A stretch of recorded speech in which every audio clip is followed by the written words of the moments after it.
Le proposte dell'Italia dei Valori per il futuro del Paese sono state illustrate in una conferenza stampa dal segretario nazionale Ignazio Messina, che oggi era nella nostra regione. Giovanni Romano.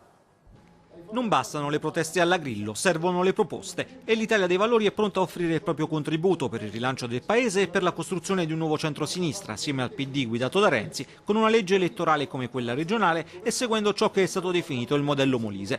Così il segretario nazionale dell'IDV Ignazio Messina, dopo la visita ai vertici istituzionali della regione, ha esordito nel suo incontro con la stampa, netta la contrarietà per la nuova fase del governo Letta che coincide con la fiducia di oggi. Il governo Letta era un governo delle larghe intese, oggi è diventato un governo delle piccole poltrone. Il problema serio è che il governo Letta ad oggi, così come il precedente governo Monti, non ha adottato nessuna soluzione concreta per risolvere i problemi dei cittadini. E questo è il tema vero. A me sembra un governo del galleggiamento che vuole arrivare fino al semestre europeo per guadagnare tempo.